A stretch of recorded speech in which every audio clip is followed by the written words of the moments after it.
આ ન્યૂઝના પ્રાયોજક છે ભારત વિજય લોજ, શુદ્ધ શાકાહારી ગુજરાતી થાળી માટે વર્ષોથી જાણીતું નામ. લક્ષ્મીનારાયણ મંદિરની બાજુમાં જેલ રોડ, ધરમપુર.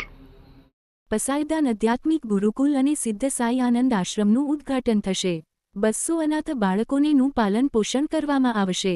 વાપી સ્થિત સંકલ્પ ચેરિટેબલ ટ્રસ્ટ દ્વારા મહારાષ્ટ્રના ધુळे જિલ્લાના શિરપુર તાલુકાના દહિવદ ખાતે પસાયદાન આધ્યાત્મિક ગુરુકુલ અને સિદ્ધ સાઈ આનંદ આશ્રમનું નિર્માણ કરવામાં આવ્યું છે.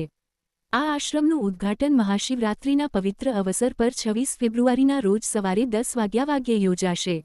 આ ઉદ્ઘાટન સમારોહમાં ધુળિયા જિલ્લા પંચાયતના અધ્યક્ષ તાઈ ધરતીતાઈ દેવરે તથા ભાઈ ભૂપેશભાઈ ઉપસ્થિત રહેશે. આ આશ્રમમાં 200 અનાથ બાળકોનું પાલન પોષણ કરવામાં આવશે. સંસ્થા દ્વારા આ બાળકોની તમામ પ્રકારની જરૂરિયાતો પૂરી પાડવામાં આવશે. ભવિષ્યમાં આ આશ્રમ દ્વારા નિરાધાર અને બેઘર વૃદ્ધ માતા પિતાની પણ સેવા કરવામાં આવશે. સંસ્થા તેમની માટે તમામ પ્રકારની સેવાઓ પૂરી પાડશે.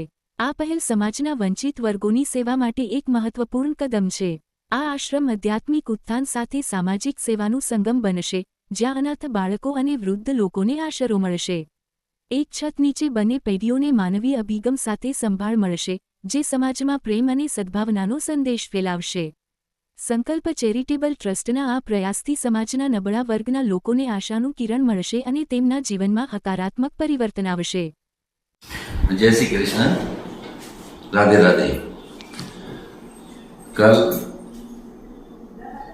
दैवत तालुका शिरपुर जिला धुलिया यहाँ संकल्प चैरिटेबल ट्रस्ट द्वारा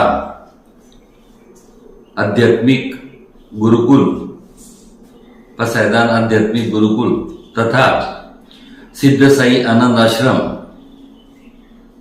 का उद्घाटन महाशिवरात्रि के पवन पर्व पर होने जा रहा है। यहाँ पे